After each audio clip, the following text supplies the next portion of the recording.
بسم اللہ الرحمن الرحیم۔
السلام علیکم ورحمۃ اللہ وبرکاتہ۔ ان الحمد للہ نحمده ونستعینه ونستغفره ونعوذ باللہ من شرور انفسنا ومن سیئات اعمالنا، من يهده الله فلا مضل له ومن يضلل فلا هادي له، واشهد ان لا اله الا الله وحده لا شريك له، واشهد ان محمدا عبده ورسوله۔ يا أيها الذين آمنوا اتقوا الله حق تقاته ولا تموتن إلا وأنتم مسلمون۔ يا أيها الناس اتقوا ربكم الذي خلقكم من نفس واحدة وخلق منها زوجها وبث منهما رجالا كثيرا ونساء، واتقوا الله الذي تساءلون به والأرحام إن الله كان عليكم رقيبا۔ يا أيها الذين آمنوا اتقوا الله وقولوا قولا سديدا يصلح لكم أعمالكم ويغفر لكم ذنوبكم، ومن يطع الله ورسوله فقد فاز فوزا عظيما۔ أما بعد فإن خير الحديث كتاب الله، وخير الهدي هدي محمد صلى الله عليه وسلم، وشر الأمور محدثاتها وكل محدثة بدعة وكل بدعة ضلالة وكل ضلالة في النار۔ حضرات، دروس سیرت کا جو مبارک سلسلہ آج سے تقریباً 13 دن قبل شروع ہوا تھا، الحمدللہ پچھلے 12 دروس میں نبی کریم صلی اللہ علیہ وسلم کی مکی زندگی کے تعلق سے ہم نے کافی تفصیل سے باتیں سنی، اور آج انشاءاللہ تعالی نبی کریم صلی اللہ علیہ وسلم کی مدنی زندگی کا آغاز ہو رہا ہے۔ مکی زندگی کے حالات اور تھے اور مدنی زندگی کے حالات اور تھے۔ مکی زندگی میں چیلنجز اور تھے اور مدنی زندگی میں نبی کریم صلی اللہ علیہ وسلم کے سامنے چیلنجز اور تھے۔ مکی زندگی کے تقاضے اور تھے اور مدنی زندگی کے تقاضے اور تھے۔ اسی لیے آپ دیکھیں گے انشاءاللہ تعالی ہمارے آنے والے دروس میں کہ مکی زندگی کے مقابلے میں مدنی زندگی میں کافی نمایاں تبدیلیاں نظر آئیں گی اور کافی عملی اقدامات نظر آئیں گے انشاءاللہ تعالی۔ کل ہم نبی کریم صلی اللہ علیہ وسلم کے سفر ہجرت کی تفصیلات سن رہے تھے، اور سفر ہجرت میں آپ کے ساتھ جو کچھ ہوا، جو واقعات پیش آئے، ان پر تفصیل سے روشنی ڈالی گئی۔ ادھر مدینے والوں کو یہ خبر مل چکی تھی کہ نبی کریم صلی اللہ علیہ وسلم مدینے کے لیے روانہ ہو چکے ہیں، نکل چکے ہیں، اور وہ روزانہ ہر صبح مدینے کے باہر آ کے آپ صلی اللہ علیہ وسلم کا انتظار کرتے تھے کہ آپ کب آ رہے ہیں۔ جس دن آپ صلی اللہ علیہ وسلم مدینہ پہنچے تو سب سے پہلے میں آپ کی آمد کو محسوس کیا اور آپ کو دیکھا ایک یہودی نے، اس یہودی نے پکار کے کہا کہ مدینے والوں، جس شخصیت کا تمہیں انتظار تھا دیکھو وہ شخصیت آ گئی۔ علامہ ابن القیم اور دوسرے اہل علم نے لکھا ہے کہ عید کا سما تھا اس وقت مدینے میں، جب سارا مدینہ تکبیر کی آواز سے گونج اٹھا۔ حضرات صحابہ کرام رضوان اللہ علیہم اجمعین نعرہ تکبیر لگاتے ہوئے آگے بڑھ کر انہوں نے پیارے نبی کا استقبال کیا، اور مدینہ داخل ہونے سے پہلے پیارے نبی صلی اللہ علیہ وسلم نے پہلے قباء میں چند دن قیام کیا، وہاں آرام کیا۔ مدینہ شروع ہونے سے پہلے آبادی آتی تھی قباء کی، اور وہاں ایک قبیلہ بنو عمرو بن عوف رہا کرتا تھا۔ وہاں نبی کریم صلی اللہ علیہ وسلم نے قیام کیا، اور بیشتر سیرت نگار لکھتے ہیں کہ 14 دن آپ کا وہاں قیام رہا، اور اس 14 دنوں کے قیام کے دوران نبی کریم صلی اللہ علیہ وسلم نے وہاں مسجد تعمیر کی، جو اسلامی تاریخ کی سب سے پہلی مسجد، اسلام کی جو گزشتہ 1400 سالہ تاریخ کی سب سے پہلی مسجد، جسے مسجد قباء کہا جاتا ہے، یہاں آپ صلی اللہ علیہ وسلم نے جو مسجد تعمیر کی، اور اللہ تعالیٰ نے اسی مسجد کا تذکرہ سورہ توبہ میں ان الفاظ میں کیا، لَمَسْجِدٌ أُسِّسَ عَلَى التَّقْوَى مِنْ أَوَّلِ يَوْمٍ أَحَقُّ أَن تَقُومَ فِيهِ، کہ اے پیغمبر وہ مسجد جس کی بنیاد روز اول سے تقوی پر رکھی گئی ہے، یہاں زیادہ حق بنتا ہے کہ آپ قیام کریں، نماز پڑھیں۔ پھر اللہ تعالیٰ نے اہل قباء کی تعریف کرتے ہوئے کہا فیہ رجال یحبون ان یتطہروا واللہ یحب المطہرین، اور یہاں رہنے والے لوگ ایسے ہیں جو پاک صاف رہنے کو پسند کرتے ہیں، اور پاک صاف رہنے والوں سے اللہ محبت کرتا ہے۔ پیارے نبی نے بعد میں اہل قباء سے پوچھا تھا اس آیت کے نزول کے بعد کہ اللہ تعالیٰ نے پاکی صفائی کے سلسلے میں تمہاری تعریف کی ہے، آخر پاکی صفائی کے سلسلے میں تمہاری خصوصیت کیا ہے؟ تو اہل قباء نے کہا تھا کہ ہم جب بھی قضائے حاجت کے لیے جاتے ہیں تو ہمیشہ پانی استعمال کرتے ہیں، جبکہ اس دور میں پتھر اور ڈھیلے استعمال کرنے کا رواج عام تھا، ایسے میں اہل قباء پانی استعمال کیا کرتے تھے۔ تو اللہ تبارک و تعالیٰ نے پاکی صفائی کے حوالے سے ان کی تعریف کرتے ہوئے کہا فیہ رجال یحبون ان یتطہروا واللہ یحب المطہرین۔ حضرات یہاں ایک بات جو غور کرنے کی ہے، پیارے نبی ابھی سفر ہجرت سے آ کے پڑاؤ ڈالے ہیں، تھوڑا سا عارضی قیام قباء میں کیے ہیں، اور قباء میں جو 14 روز کا قیام تھا اس میں آپ نے مسجد بنائی، فوراً مسجد بنائی، اور ہم دیکھیں گے مدینہ پہنچتے ہی پہلا کام آپ یہ کریں مسجد بنا رہے ہیں۔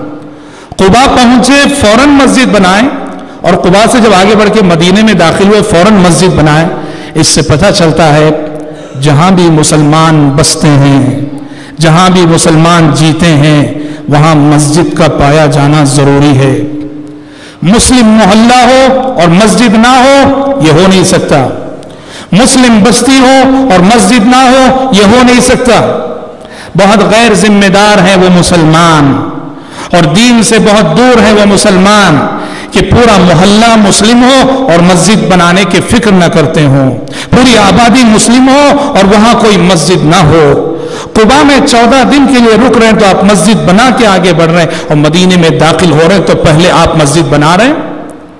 تو اس لیے یاد رکھو، اپنا گھر بنانے کے لیے، گھر کی جگہ کا انتخاب کرنے کے لیے گھر کہاں بنانا چاہیے، گھر کہاں اختیار کرنا چاہیے، یاد رکھیے گھر وہاں بنائیے جہاں اللہ کا گھر ہو، اللہ کا گھر ہو، بھلے سے اس کے لیے آپ کو قربانی کیوں نہ دینی پڑے، سڑکیں تنگ ہو، راستے تنگ ہو، سہولیات کم ہو، لیکن اگر اللہ کا گھر موجود ہے، مسجد موجود ہے، وہاں اپنا گھر بناؤ، وہاں اپنا گھر خریدو، وہاں گھر کرائے پہ لو، اس میں بڑی خیر و برکت ہوگی۔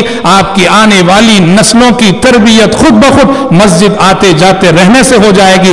اگر آپ نے مسجد سے دور گھر بنایا، آپ کے گھر کے قریب مسجد نہ رہی، تو اپنی اولاد کے حق میں سب سے بڑی غلطی آپ کر رہے ہیں، اپنی اولاد کے حق میں سب سے بڑی غلطی آپ کر رہے ہیں کہ آپ ایک ایسی جگہ گھر بنا رہے ہیں جہاں کہ مسجد نہیں ہے، نتیجے میں ہماری اولاد کے لیے، آپ کی اولاد کے لیے ماحول نہیں ملے گا۔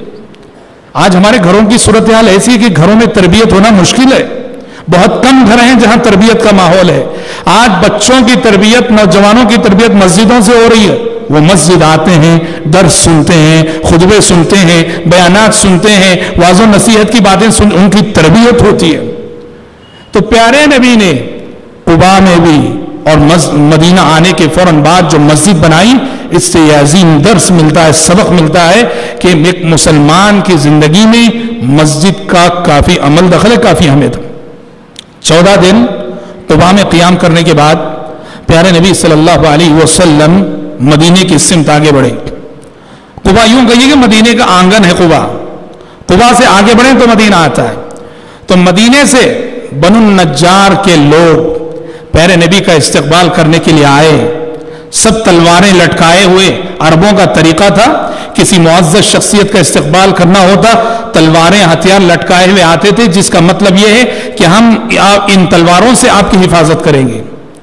اور پیارے نبی صلی اللہ علیہ وسلم ابو بکر کو اپنی سواری پہ اپنے پیچھے بٹھائے ہوئے مدینے میں داخل ہوئے، اور اس حال میں داخل ہوئے کہ مدینے کی بچیاں خوشی سے جھوم رہی تھی اور وہ مشہور ترانہ پڑھ رہی تھی، طلع البدر علینا من ثنیات الوداع وجب الشکر علینا ما دعا للہ داعی ایھا المبعوث فینا جئت بالامر المطاع۔ یہ نعت پڑھ، یہ نظم پڑھتے ہوئے، یہ اشعار پڑھتے ہوئے مدینے والوں نے پیارے نبی کا استقبال کیا۔ دونوں طرف آگے پیچھے اہل مدینہ چل رہے ہیں، پیارے نبی سواری پہ بیٹھے ہیں اور آپ اپنے پیچھے ابو بکر کو بٹھائے۔ حالانکہ ابو بکر صدیق کی الگ سواری تھی، ابو بکر صدیق کی الگ سواری تھی، دونوں الگ الگ سواری کو لے کر آئے تھے، لیکن یہاں مدینے میں داخل ہوئے پیارے نبی نے ابو بکر کو اپنی ہی سواری پہ اپنے پیچھے بٹھایا۔ کیا مقصد تھا؟ ایک تو مدینے والوں کو یہ پیغام دینا تھا ابو بکر سے اپنی قربت کا، کہ ابو بکر مجھ سے کتنا قریب ہے اور میں ابو بکر سے کتنا قریب ہوں، اور دوسرے مدینے میں داخل ہوتے ہوئے اپنے پیچھے ابو بکر کو جو آپ نے بٹھایا، اس میں اشارہ تھا کہ دنیا سے میرے جانے کے بعد خلافت میں میری جگہ لینے والی شخصیت ابو بکر کی ہے۔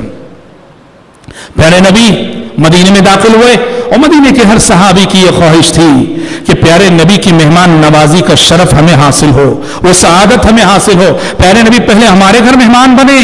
ہر صحابی کی درخواست تھی، جس صحابی کے گھر سے بھی آپ صلی اللہ علیہ وسلم کی اونٹنی گزر رہی تھی، ہر ایک کی درخواست تھی ہمارے یہاں تشریف لائیے۔ آپ نے کہا دعوها فإنها مأمورة، کہا کہ چھوڑ دو میری اونٹنی کو، یہ وہاں بیٹھے گی جہاں اسے بیٹھنے کا اللہ کی جانب سے حکم ہے۔ اور یہ اعزاز اس وقت صحابی رسول ابو ایوب انصاری رضی اللہ عنہ کو ملا۔ ایک روایت کے مطابق وہ اونٹنی سیدھے گئی اور ابو ایوب انصاری رضی اللہ عنہ کے گھر کے سامنے بیٹھی۔ اس طرح مدینے میں نبی کریم صلی اللہ علیہ وسلم کی مہمان نوازی کی سب سے پہلی سعادت ابو ایوب انصاری رضی اللہ عنہ کو حاصل ہوئی۔ حضرات مدینہ پہنچے، مدینہ پہنچنے کے بعد نبی کریم صلی اللہ علیہ وسلم نے 3 عظیم کام کیے، 3 بڑے کام کیے، اور ان تینوں عظیم کاموں میں ہمارے لیے اور آپ کے لیے بڑا درس ہے۔ سب سے پہلا کام آپ نے کیا کیا؟ جیسا کہ ابھی ہم نے ذکر کیا، مدینہ پہنچنے کے ساتھ ہی سب سے پہلا کام آپ نے یہ کیا کہ آپ نے مسجد بنانے کی فکر کی۔ مسجد بنانے کی فکر، سوچو تو صحیح، کتنے مسائل آپ کے سامنے تھے، ہاں کتنے پرابلمز آپ کے سامنے تھے، کتنے چیلنجز آپ کے سامنے تھے، لیکن سب سے پہلے آپ نے ترجیح دی مسجد بنانے کو۔ اس سے سمجھا جا سکتا ہے کہ مسلم سماج اور مسلم سوسائٹی کے لیے مسجد کا پایا جانا کتنا ضروری ہے۔ مسجد بنائی، 2 یتیم بچوں کی جگہ تھی، قبیلے بنو النجار کے 2 یتیم بچے، ان کو آپ نے قیمت دے کر وہ جگہ خریدی، اور جگہ خریدنے کے بعد دیکھا کہ اس جگہ کے اندر مشرکین کی قبریں، پرانی قبریں ہیں۔ پیارے نبی صلی اللہ علیہ وسلم نے حکم دیا، وہ زمین کھودی گئی، وہ قبریں کھودی گئی، اور جو کچھ ملی ہڈیاں اڈیاں سب وہ نکال کے دوسری جگہ منتقل کی گئی۔ اسلام میں قبروں پر مسجد بنانا حرام ہے، قبر کا مسجد سے کوئی رشتہ نہیں ہونا چاہیے، بھلے سے وہ قبر کسی ولی کی، کسی بزرگ کی، کسی متقی کی، کسی بھی انسان کی کیوں نہ ہو۔ مسجد کا رشتہ اگر قبر سے ہو جائے گا، یہیں سے شرک کا آغاز ہوتا ہے۔ مسجد کو اگر آپ قبر سے جوڑ دیں گے یہیں سے شرک کا آغاز ہوتا ہے. اس لیے شریعت کہتی ہے کہ مسجد اور قبر یہ دونوں کبھی جمع نہیں ہو سکتے. اور بدقسمتی سے افسوس کے ساتھ کہنا پڑتا ہے کہ سارے عالم اسلام میں خصوصاً ہند و پاک میں بر صغیر میں ہم مسلمانوں نے قبروں کو مسجدوں سے جوڑ دیا, مسجدوں کو قبروں سے جوڑ دیا. جہاں مسجد ہے اس کے اندر قبر اور جہاں قبر ہے اس کے اوپر مسجد بناتے ہیں. پیارے نبی صلی اللہ علیہ وسلم نے حکم دیا, ساری قبریں اکھیڑی گئیں. پتہ چلا کسی کی بھی قبر ہو, مسلمان کی بھی, کوئی معقول ریزن ہو, کوئی معقول سبب ہو, قبر کو منتقل کیا جا سکتا ہے. تو اس طرح پہلے وہ زمین قبروں سے پاک کی گئی اور قبروں سے پاک کرنے کے بعد مسجد کی تعمیر کا آغاز ہوا. سارے صحابہ مسجد تعمیر کر رہے تھے, سارے صحابہ اینٹ پتھر منتقل کر رہے تھے. اور پیارے نبی ایسے نہیں تھے کہ آرڈر کر کے ایک کونے میں بیٹھ جائیں. سارے صحابہ منتقل کر رہے تھے. صحابہ کے ساتھ بھی آپ صلی اللہ علیہ وسلم بھی صحابہ کے ساتھ پتھر اٹھا رہے تھے, اینٹ اٹھا رہے تھے. صحابہ کے ساتھ آپ بھی محنت کر رہے تھے اور ایک شعر پڑھ کر صحابہ کا حوصلہ بڑھا رہے تھے. اللہم لا خیر الا خیر الآخرہ فاغفر الانصار والمہاجرہ. دیکھو آپ چاہتے صرف صحابہ کو حکم دے کے کونے میں بیٹھ جاتے, مسجد بن جاتی. لیکن مثالی لیڈر وہ ہے, مثالی قائد وہ ہے, مثالی رہبر وہ ہے جو صرف آرڈر کرنا نہ جانتا, آرڈر کرنے کے ساتھ ساتھ وہ خود عمل کر کے دکھاتا ہو. اس لیے پیارے نبی نے خود اپنے ہاتھوں سے پتھر اٹھایا, پیارے نبی نے اپنے ہاتھوں سے اینٹ اٹھائی. مسجد تعمیر ہو گئی. حضرات سوال یہ ہے کیا سبب تھا, کیا وجہ تھی کہ پیارے نبی نے مدینہ پہنچنے کے بعد سب سے پہلا کام یہ کیا کہ آپ نے مسجد تعمیر کی. مسجد کو جو آپ نے اتنی اہمیت دی, سب سے پہلے جو آپ نے مسجد تعمیر کی, اس سے دراصل مسلم سماج اور مسلم سوسائٹی میں مسجد کے وسیع کردار کی طرف اشارہ ہے. مسجد کا کتنا بڑا رول ہوتا ہے مسلم سماج میں. مسجد آج ہم نے صرف اس کو عبادت کا مرکز بنا رکھا. سچ ہے کہ مسجد کا سب سے بڑا مقصد یہ ہے کہ یہاں ہم 5 وقت جمع ہوں, مسلمان جمع ہوں, نماز پڑھے, جماعت میں حاضری دیں. عبادت اور نماز یہ اصل مقصد ہے مسجد کا.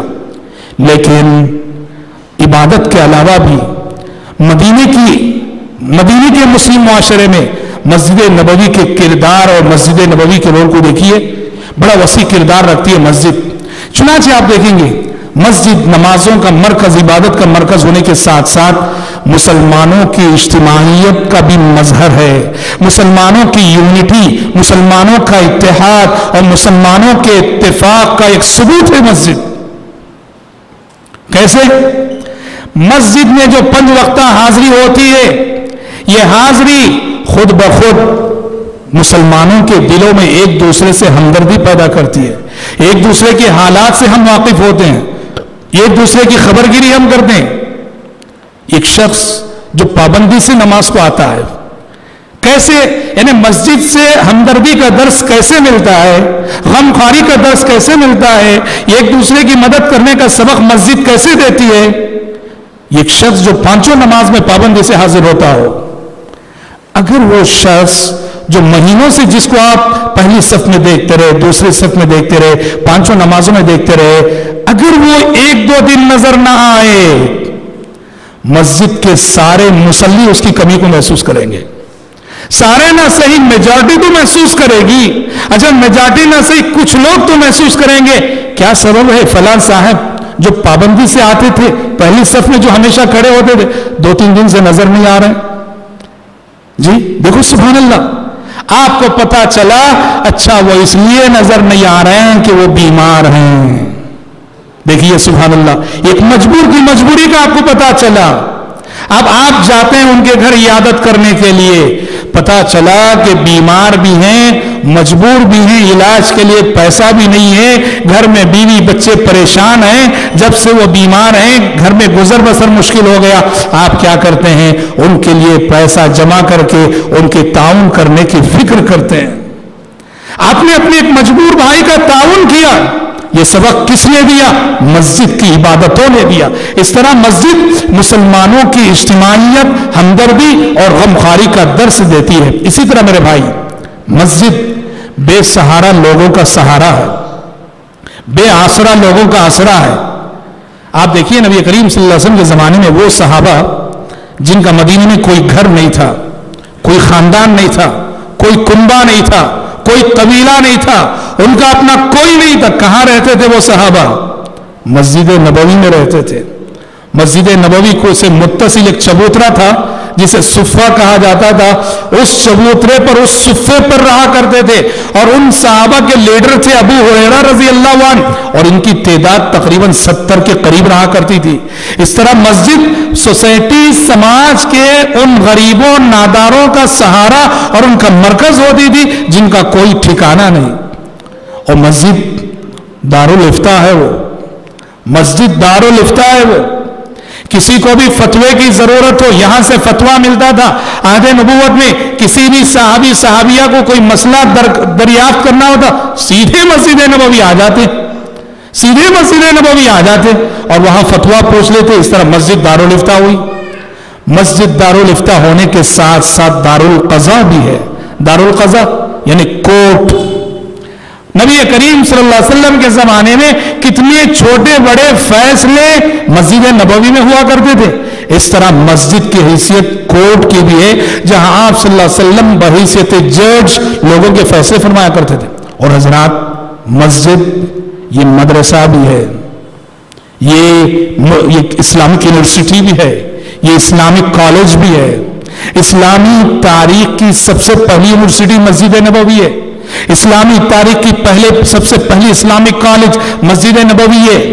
اسلامی تاریخ کا سب سے پہلا مدرسہ مسجد نبوی ہے۔ کیا مطلب؟ شریعت کہتی ہے کہ تعلیم اور مسجد دونوں کا بہت گہرا رشتہ ہے۔ ایجوکیشن اور مسجد دونوں کا بہت گہرا رشتہ ہے۔ یہاں تعلیم ہونی چاہیے، یہاں درس کا اہتمام ہونا چاہیے، یہ ہماری تہذیب کا حصہ ہے۔ مدرسے تو بعد میں بنے، مدرسے کے نام سے الگ بلڈنگیں جو ہوئی وہ 3ری صدی 4 صدی ہجری سے سلسلہ شروع ہوا۔ پہلی صدی ہجری میں، 2 صدی ہجری میں فارغین جو نکلتے تھے، علماء جو نکلتے تھے، مفسرین جو نکلتے تھے، محدثین جو پیدا ہوتے تھے، انہی مسجدوں سے پیدا ہوتے تھے۔ درس حدیث مسجد میں ہوتا تھا، درس تفسیر مسجد میں ہوتا تھا، نحو صرف کا گرامر کا درس مسجد میں ہوتا تھا۔ سب سے پہلی یونیورسٹی مسجد نبوی ہے، اور اس یونیورسٹی کے نمایاں فارغین میں پہلا نام صحابی رسول ابو ہریرہ رضی اللہ تعالیٰ عنہ ہے، جو دن رات شب و روز مسجد نبوی میں پیارے نبی کے ساتھ رہا کرتے تھے اور آپ کی حدیثیں سنا کرتے تھے۔ نتیجے میں انہیں یہ شرف ملا، یہ اعزاز ملا کہ سب سے زیادہ حدیثیں 5000 سے زائد نبی کی حدیثیں ابو ہریرہ نے روایت کی، جو مسجد نبوی کی اسلامک یونیورسٹی سے فارغ تھے۔ اور یہی وجہ ہے کہ آپ دیکھیے سعودی حکومت میں یا عرب ممالک میں یہ کلچر آج بھی باقی ہے۔ آپ الحمدللہ حج پہ جاتے ہیں، عمرے پہ جاتے ہیں، تو آپ دیکھیں، اللہ کرے آپ سب کو لے جائے رب العالمین، اللہم آمین، آپ دیکھیں گے مسجد حرام کے اندر بھی، مسجد نبوی کے اندر بھی الگ الگ مشائخ کا حلقہ درس ہے۔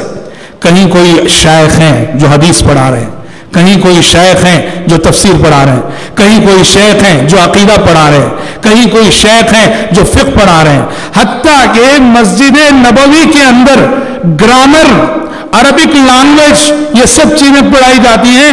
ہر شیخ کی ایک ایک کرسی ہوتی ہے، ان کا حلقہ درس ہوتا ہے۔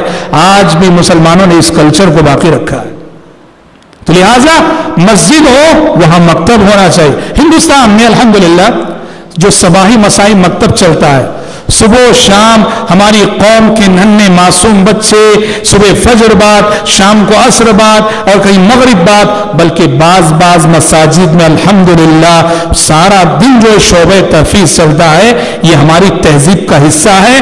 مسجد اور تعلیم اس میں بہت گہرا ربط ہے۔ اور اسی طرح حضرات، اگر آپ دیکھیں گے نبی کریم صلی اللہ علیہ وسلم کے زمانے میں مسجد کا ایک کردار یہ تھا، مسجد نبی کریم صلی اللہ علیہ وسلم کے زمانے میں قیدیوں کو باندھنے کی جگہ تھی، جہاں قیدی باندھے جاتے تھے۔ سمامہ بن اسال بنو حنیفہ کے سردار تھے، پکڑ کے لائے گئے، پیارے نبی نے کہاں باندھا ان کو؟ سمامہ بن اسال یہ کافر سردار کو پیارے نبی نے مسجد نبوی کے ستون سے باندھ رکھا. ہاں کیا معلوم ہوا؟ معلوم ہوا کہ غیر مسلم مسجد کے اندر داخل ہو سکتا ہے. یہ کافر پکڑا گیا ہے, اس کو لا کے مسجد نبوی کے ستون سے باندھ رہے ہیں. کیا مدینے میں ان کو باندھنے کے لیے کوئی دوسری جگہ نہیں تھی کیا؟ مدینہ کتنا بڑا تھا؟ کیا وجہ ہے کہ یہ کافر کو پیارے نبی مسجد نبوی کے اندر باندھ رہے ہیں؟ ہاں داعیانہ سوچ ہونی چاہیے, داعیانہ ذہن ہونا چاہیے, داعیانہ مزاج ہونا چاہیے. پیارے نبی کی نگاہیں دور تک دیکھ رہی تھی کیونکہ سمامہ بہت سمجھدار انسان تھے. پیارے نبی نے مسجد نبوی میں اس لیے باندھا کہ یہ جب مسلمانوں کی نماز کا طریقہ دیکھیں گے, یونٹی دیکھیں گے, کس طرح ایک امام کی اللہ اکبر کہنے پہ اٹھتے ہیں, بیٹھتے ہیں, جھکتے ہیں, تو اسلام ضرور متاثر ہوں گے, اسلام ان کے دل پر اثر کرے گا. اور رزلٹ نکلا بھی. پیارے نبی نے مسجد نبوی کے ستون سے انہیں باندھ رکھا ہے, اور نماز کو جب بھی گزرتے تھے پوچھتے سمامہ سے, کیا کہتے ہو سمامہ؟ اور وہ کیا کہتے تھے؟ وہ بھی بڑے خوددار تھے. وہ کہتے ان تقتل تقتل زادن وان تنعم تنعم علی شاکر. کہا کہ محمد اگر آپ مجھے قتل کرنا چاہتے ہیں بالکل آپ کو حق ہے, آپ قتل کر سکتے ہیں, میں نے آپ کو بہت ستایا ہے. اور اگر آپ احسان کرتے ہیں مجھ پر تو آپ کے احسان کی ناقدری نہیں کروں گا. خاموش چلے جاتے اللہ کے نبی. دوسرے دن بھی وہی سوال کیا, کیا کہتے ہو سمامہ؟ وہی جواب ملا, اگر آپ قتل کرنا چاہتے ہیں قتل کیجئے, میں نے بہت جرم کیے ہیں آپ کے حق میں, بہت ستایا ہے آپ کو, لیکن اگر اگر آپ احسان کرتے ہیں تو آپ کے احسان کی ناقدری نہیں کروں گا. خاموش چلے گئے اللہ کے نبی. تیسرے دن پوچھا, بالکل وہی جواب دیا. پیارے نبی نے کہا کھول دو انہیں, رسی کھول دی, کہا جاؤ. اللہ اکبر. سمامہ گئے اور جا کر سیدھے غسل کر کے آئے, کہا کلمہ پڑھوائیے, مسلمان ہو گئے, اشہد ان لا الہ الا اللہ و اشہد ان محمد عبدہ رسول. لاؤ غیر مسلمین کو مسجد میں, اپنے دوست و احباب کو مسجد میں لاؤ, جمعہ میں لاؤ, دروس میں لاؤ. اور اللہ اکبر, ہمیں یہ جان کر بہت خوشی ہوئی کہ حلقہ خواتین میں ہمارے اس درس میں یہ غیر مسلم خاتون بھی شریک ہوتی ہیں. ہم ان کے حق میں دعا کریں گے کہ اللہ تعالیٰ ان کا دل اسلام کے لیے کھولے. اللہم آمین. غیر مسلمین کو مسجدوں میں لاؤ. غلط ہے وہ فتویٰ, اور غلط کہتا ہے وہ مفتی جو یہ کہتا ہے کہ غیر مسلم مسجد کے اندر داخل نہیں ہو سکتا. غلط ہے یہ فتویٰ. تو حضرات پیارے نبی غیر مسلم کو مسجد کے اندر لایا کرتے تھے. غیر مسلم کو آنے دو اور دیکھو کیسے تو مسجد کا یہ بڑا وسیع کردار تھا. اور آپ کی خدمت میں جو وفد آتے تھے غیر مسلمین کے, ان وفود کا استقبال بھی آپ مسجد میں کیا کرتے تھے. اسی لیے آج بھی آپ جائیے مسجد نبوی کے جو ستون ہیں اس میں سے ایک ستون پر لکھا ہوا رہے گا اسطوانۃ الوفود, یعنی یہ وہ ستون ہے جہاں پیارے نبی آپ کی خدمت میں آنے والے وفود کا استقبال کرتے تھے. اور یہ وفد غیر مسلمین کے ہوتے تھے, مسلمانوں کے بھی ہوتے تھے, غیر مسلمین کے بھی ہوتے تھے. یہ وسیع کردار ہے, یہ وسیع رول ہے مسجد کا مسلم سماج اور سوسائٹی میں. یہی ریزن اور یہی سبب ہے کہ مدینہ جانے کے فوراً بعد سب سے پہلے پیارے نبی نے مسجد بنائی. اور حضرات دوسرا کام, ہم نے کہا نا مدینہ جانے کے فوراً بعد 3 اہم کام کیے پیارے نبی. تو پہلا کام مسجد بنائی. دوسرا کام آپ نے کیا, مدینے میں یہود رہا کرتے تھے. مدینے میں یہود رہا کرتے, یہودی, اور یہودیوں کے 3 مشہور قبیلے تھے, بنو قینقاع, بنو قریظہ, بنو نذیر. یہودیوں کے 3 مشہور قبیلے. پیارے نبی نے مدینہ جانے کے بعد ان یہودیوں کے ساتھ باقاعدہ عہد و پیمان کیا, معاہدہ کیا. کس بات کا معاہدہ کیا؟ کہا کہ دیکھو مدینے میں تم رہتے ہو, تمہیں بھی رہنے کا حق ہے اور ہمیں بھی رہنے کا حق ہے. تمہیں بھی جینے کا حق ہے, ہمیں بھی جینے کا حق ہے. اور کہا کہ مدینے کو امن والا شہر بنانا, پیسفل شہر بنانا, یہ تمہاری بھی ذمہ داری ہے, ہماری بھی ذمہ داری ہے. چلو ہم دونوں مل کے معاہدہ کرتے ہیں.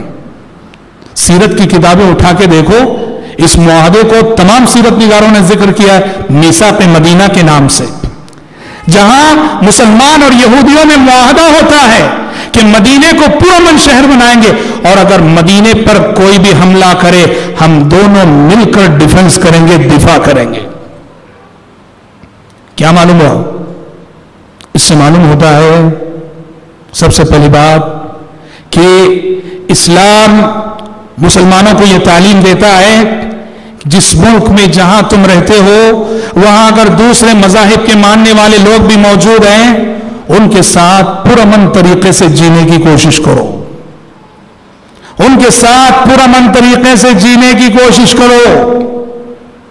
قرآن کہتا ہے کافروں کے سلسلے میں لا ينهاكم الله عن الذين لم يقاتلوكم في الدين ولم يخرجوكم من دياركم ان تبروهم وتقسطوا اليهم ان الله يحب المقسطين۔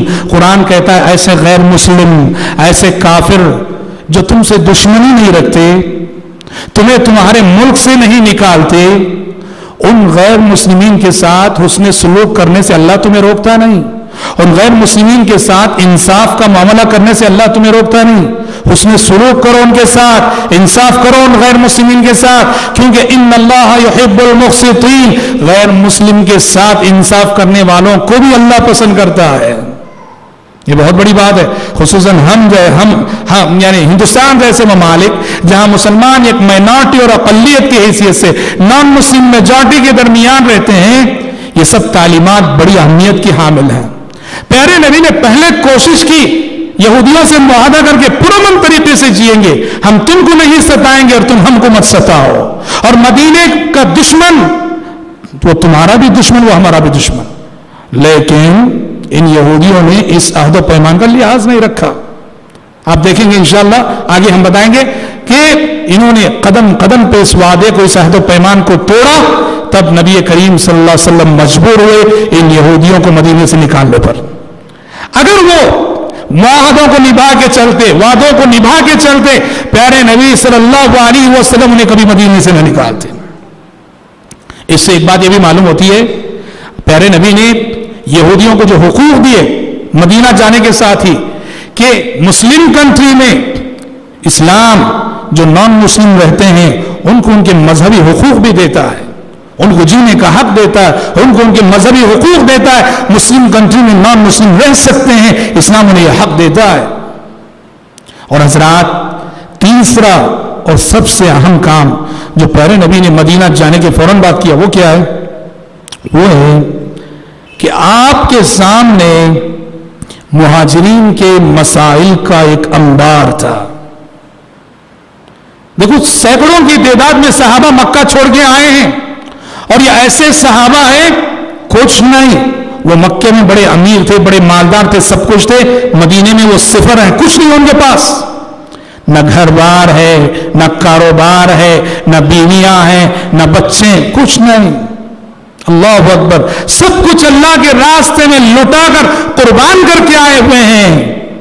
اب ان صحابہ کے بہت سارے مسائل، اب وہ کیا کھائیں گے، کیا پیئیں گے، کہاں رہیں گے، جی کیا بزنس کریں گے، بڑے مسائل۔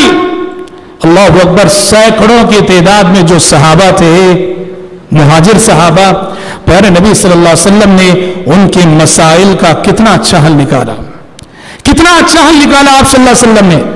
آپ نے انصار، اور انصار کسے بولتے ہیں؟ مدینے کے جو رہنے والے صحابہ تھے ان کو انصار، اور جو مکے سے ہجرت کر کے آئے تھے ان کو مہاجرین۔ پیارے نبی نے مہاجرین کے مسائل کا حل یہ دریافت کیا، آپ نے ایک ایک انصاری کا بھائی چارہ ایک ایک مہاجر کے ساتھ کرا دیا، ایک ایک مہاجر صحابی کو ایک ایک انصاری صحابی کی کفالت میں دے دیا۔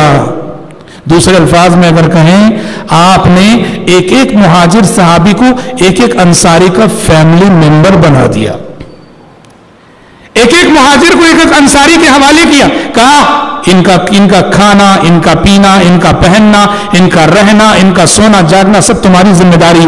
جیسے تم اپنے فیملی ممبرز کو کھلاتے ہو ان کو بھی کھلانا، جیسے تم اپنے بیوی بچوں کو پلاتے ہو ان کو بھی پلانا، جیسے تم اپنے بیوی بچوں کے لیے کپڑے پہناتے ہو ان کو بھی پہنانا، جیسے کہ وہ تمہارے ایک فیملی ممبر ہو۔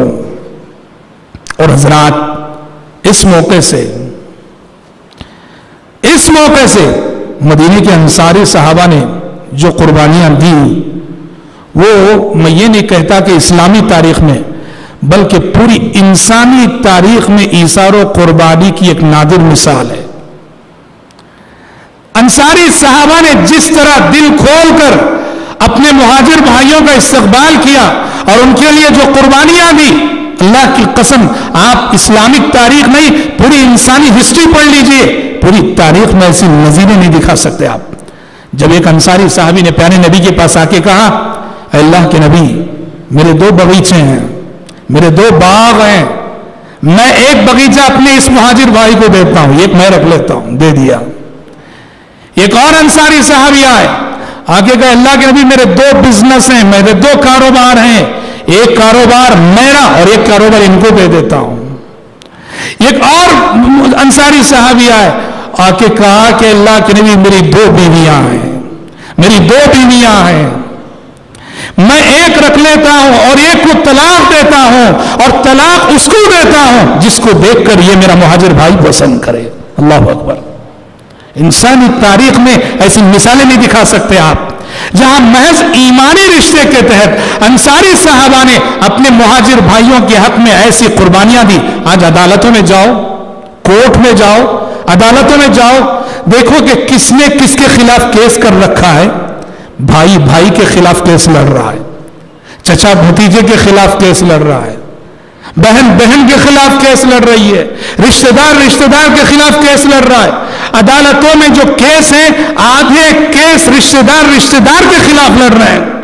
اللہ اکبر. اور یہاں کوئی رشتہ نہیں، انصار اور تھے، مہاجر اور تھے، لیکن محض ایمانی رشتہ. انما المؤمنون اخوہ، انما المؤمنون اخوہ. اسی لیے کہتے ہیں دنیا میں سب سے مضبوط رشتہ یہ ایمانی رشتہ ہے. اور حضرات سبحان اللہ، ایسا نہیں کہ جب مہاجر صحابہ کو انصاری صحابہ نے پناہ دی، انہیں فیملی ممبر بنا لیا، تو مہاجر صحابہ بس آرام سے بیٹھ کے کھانے لگے. ایسا نہیں، وہ بھی بڑے خوددار تھے، وہ بھی بڑے خوددار تھے. نبی کریم صلی اللہ علیہ وسلم نے عبد الرحمن ابن عوف مہاجر صحابی رضی اللہ عنہ، ان کا بھائی چارہ کرایا تھا سعد بن ربیع رضی اللہ عنہ جو انصاری صحابی تھے ان کے ساتھ. سعد بن ربیع نے جب عبد الرحمن ابن عوف سے پیشکش کی کہ میرے بزنس میں شریک ہو جائیے، آپ کو شریک کر لوں گا، عبد الرحمن ابن عوف نے کہا میرے بھائی بہت شکریہ، آپ صرف مجھے اتنا بتا دو کہ مدینے کی مارکیٹ کہاں ہے. سعد بن ربیع لے گئے، عبد الرحمن ابن عوف کو مدینے کی مارکیٹ بتا دیے، وہاں سے محنت کی، یعنی کام کرنا شروع کیا، بزنس کرنا شروع کیا. اور آپ جانتے ہیں مدینے میں آئے تھے عبد الرحمن ابن عوف، صفر تھے، محنت کی، کام کیا، کمایا، بزنس کیا، تو ان صحابہ میں ان کا شمار ہوا جو مالدار ترین صحابہ تھے. جب ان کی وفات ہوئی عبد الرحمن ابن عوف رضی اللہ عنہ کی 4 بیویاں تھیں اور ایک ایک بیوی کو 80,000 درہم حصے میں آئے، جس کا مطلب یہ ہوا کہ ان کا کل چھوڑا ہوا مال 25 لاکھ درہم سے زائد تھا. اور درہم کی ویلیو کا اندازہ لگا، اس دور میں 10 درہم میں ایک بکری آ جایا کرتی تھی، 10 درہم میں ایک بکری آ جایا کرتی تھی، 200 درہم میں زکوٰۃ واجب ہو جاتی تھی. تو سوچو کہ 25 لاکھ درہم وہ چھوڑ گئے، بڑی بات ہے. تو ادھر مہاجر صحابہ نے بھی اپنی خودداری کا ثبوت دیا. تو اس طرح میرے بھائی مہاجر صحابہ انصاری صحابہ کے گھروں میں فیملی ممبر کی حیثیت سے رہنے لگے اور دل کھول کر. اللہ اکبر، کتنی بڑی بات ہے. ایک نئے آدمی کو ہمیشہ کے لیے اپنے گھر میں بسا لینا، یہ کتنی بڑی بات ہے. اور مدینے کے گھر گھر میں یہ ماحول تھا کہ مدینے کے گھر گھر میں ایک نیا آدمی بسا ہوا ہے اور پورے گھر والے اس کی خدمت کر رہے ہیں. اس حوالے سے کتب حدیث میں کئی واقعات آئے. مشہور واقعہ حضرت سلمان فارسی رضی اللہ عنہ اور ابو الدرداء رضی اللہ عنہ کا ہے. ابو الدرداء یہ انصاری صحابی ہیں اور پیارے نبی نے ان کو جو دیا سلمان فارسی کو ان کے حوالے کیا. سلمان فارسی کا بھائی چارہ ابو الدرداء رضی اللہ عنہ کے ساتھ کرا. سلمان فارسی جو فارس سے آئے تھے اور جن کے قبول اسلام کی داستان ہم نے تفصیل سے سنائی آپ کو اپنے 4 یا 5ویں محاضرے میں. سلمان فارسی رضی اللہ عنہ ابو الدرداء کے گھر میں رہنے لگے تو ابو الدرداء کی جو بیوی تھی ام الدرداء ان کا کنیت، ام الدرداء کو دیکھتے تھے سلمان فارسی رضی اللہ عنہ ہمیشہ میلے کچیلے کپڑے پہنے رہتی ہیں. سلمان فارسی نے ایک مرتبہ ام الدرداء سے کہا کہا کہ ام الدرداء کیا بات ہے، ہمیشہ میلے کچیلے کپڑے پہنی رہتی ہو، پاکیزہ کپڑے پہنو، بن سور کر رہو۔ یہاں آپ کے ذہن میں یہ سوال پیدا نہیں ہونا چاہیے کیسا دیکھے وہ ام الدرداء کو، اس لیے کہ اس وقت تک پردے کا حکم نہیں آیا تھا، پردے کا حکم بعد میں آیا۔ کوئی اجنبی مرد کسی اجنبی عورت کو نہ دیکھے، اس کے بعد سن 5 ہجری میں آیا تھا، یہ اس سے پہلے کا واقعہ ہے جب اجنبی مرد اجنبی عورت کو دیکھ سکتے تھے۔ تو ابو سلمان نے ام الدرداء سے کہا ہمیشہ میلے کچیلے کپڑے پہنی رہتی ہو۔ ام الدرداء نے سلمان سے کہا کہ سلمان تمہارے بھائی ابو الدرداء کو تو ہماری کوئی ضرورت ہی نہیں، پاکیزہ کپڑے اچھے کپڑے پہن کے کیا کروں میں؟ مسئلہ کیا تھا جانتے ہیں؟ حضرت ابو الدرداء رضی اللہ عنہ بڑے عبادت گزار صحابی تھے، ہمیشہ عبادت میں، دن بھر روزہ، رات بھر تہجد، بیوی کا خیال نہیں، بچوں کا خیال نہیں۔ ان کی زبان، بیوی کی زبان ایک جملہ نکلا، میں بناؤ سنگار کروں تو کس کے لیے؟ تمہارے بھائی ابو الدرداء کو تو ہماری کوئی ضرورت ہی نہیں۔ یہ ایک جملے سے حضرت سلمان سارا میٹر سمجھ گئے اور انہوں نے یہ طے کیا کہ ابو الدرداء کو سبق پڑھانا ہے۔ دوپہر کا وقت تھا، ابو الدرداء گھر میں آئے، اپنی بیوی ام الدرداء سے کہا بھائی سلمان کے لیے دستر بچھا دو۔ بیوی نے دستر بچھایا، کھانا رکھ دیا۔ ابو الدرداء نے سلمان سے کہا بھائی سلمان کھا لو۔ سلمان نے کہا تم بھی کھاؤ۔ ابو الدرداء نے کہا نہیں میں نفل روزے سے ہوں۔ سلمان نے کہا روزہ توڑنا پڑے گا آج آپ کو۔ ابو الدرداء نے کہا نہیں توڑوں گا۔ کہا کہ جب تک تم نہیں کھاؤ گے تب تک میں بھی نہیں کھاؤں گا۔ جب دیکھا کہ وہ نہیں کھا رہے ہیں، روزہ توڑا حضرت ابو الدرداء رضی اللہ عنہ نے، روزہ توڑ کر کھانا کھائے سلمان کے ساتھ رضی اللہ عنہ۔ رات ہوئی، عشاء بعد ابو الدرداء گھر آئے، بیوی سے کہا بھائی سلمان کے لیے بستر بچھا دو۔ بستر بچھا دیا۔ ابو الدرداء رضی اللہ عنہ نے سلمان سے کہا سلمان سو جاؤ۔ سلمان نے کہا تم بھی سو جاؤ۔ کہا نہیں مجھے تو قیام اللیل کرنا ہے، تہجد پڑھنی ہے۔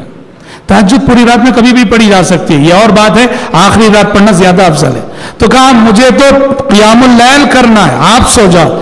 سلمان نے کہا جب تک تم نہیں سو گے تب تک میں بھی نہیں سوؤں گا۔ سو گئے۔ جب حضرت سلمان نے زبردستی کی سو گئے۔ تھوڑی دیر گزری تھی، ابو الدرداء یہ سمجھ کر کہ سلمان سو گئے ہوں گے اٹھے قیام اللیل کے لیے۔ ادھر سلمان بھی جاگ رہے تھے، وہ بھی اٹھ گئے، پھر پکڑ کے سلا سو جاؤ۔ رات کے 2/3 حصے گزر گئے، 2/3 رات گزر گئی۔ سلمان جاگے، ابو الدرداء کو جگایا، دونوں نے وضو کیا، دونوں نے مل کر تہجد پڑھی۔ تہجد کے بعد ابو الدرداء رضی اللہ عنہ کو سلمان نے نصیحت کی، کہا بھائی تمہارا یہ ذوق عبادت اپنی جگہ بجا ہے، لیکن یاد رکھو ان لجسدک علیک حقا ولعینک علیک حقا ولزوجک علیک حقا فآت کل ذی حق حقا۔ تمہاری بیوی کا بھی تم پر حق ہے، بیوی کا حق بھی ادا کرو۔ تمہارے پیٹ کا بھی حق ہے، پیٹ کا حق بھی ادا کرو، کھا لیا کرو۔ تمہاری آنکھوں کا بھی حق ہے، لہذا سو لیا کرو کچھ۔ پوری رات تہجد پڑھنا، پورا مہینہ نفل روزے رکھنا، اس سے تمہاری پیٹ پہ، تمہاری آنکھوں پہ، تمہاری بیوی پہ ظلم ہوگا۔ حضرت ابو الدرداء سیدھے فجر کی نماز میں مسجد نبوی گئے اور پیارے نبی سے سارا ماجرا سنایا۔ اے اللہ کے نبی دیکھیے بھائی سلمان نے کل زبردستی روزہ توڑوایا، کھلایا مجھے، اور آج زبردستی سلائے، اور بعد میں تہجد پڑھنے کے بعد یہ نصیحت کرتے ہیں۔ تو پیارے نبی نے کہا صدق سلمان، پیارے نبی نے کہا سلمان نے سچی نصیحت کی ہے، سلمان نے سچی بات کہی ہے۔ اسلام یہ کہتا ہے بیلنس کرو۔ وہ تو رہبانیت ہے جسے کرسچنوں نے ایجاد کیا کہ کھاؤ مت، پیو مت، شادیاں کرو مت۔ دیکھو آج ان کی ننس ہیں، ان کے پوپ ہیں جو شادیاں نہیں کرتے، کہنے کو شادی نہیں کرتے، نعوذ باللہ ان کی زندگیوں میں جو بد عملیاں ہیں، جو بد اخلاقی ہیں اور ناجائز تعلقات کے جو کیس سامنے آتے ہیں وہ ساری دنیا جانتی ہے۔ شریعت کہتی ہے بیلنس کرو، بیلنس کرو۔ بیوی کے لیے کمانا، بچوں کے لیے کمانا، یہ بھی بہت ہی زیادہ باعث اجر و ثواب ہے۔ مسلم شریف کی حدیث ہے، پیارے نبی نے کہا دینار انفقتہ فی سبیل اللہ وَدِينَارٌ تَصَدَّقْتَ بِهِ عَلَى مِسْكِينٍ وَدِينَارٌ آتَقْتَ بِهِ رَقَبَةً وَدِينَارٌ أَنفَقْتَهُ عَلَى أَهْلِكَ أَفْضَلُهَا الدِّينَارُ الَّذِي أَنفَقْتَهُ عَلَى أَهْلِكَ. پیارے نبی نے کہا تم 4 دینار خرچ کرتے ہو، 1 دینار تم نے جہاد کے راستے میں خرچ کیا، 1 دینار کسی مسکین اور غریب کو دیا، 1 دینار اس کے ذریعے کسی غلام کو آزاد کیا، اور 1 دینار اپنے بیوی بچوں پہ خرچ کیا. کہا ان 4 دیناروں میں اجر و ثواب کے اعتبار سے اللہ کے نزدیک سب سے افضل دینار وہ ہے جو تم نے اپنے بیوی بچوں پہ خرچ کیا. صحیح مسلم کی حدیث ہے.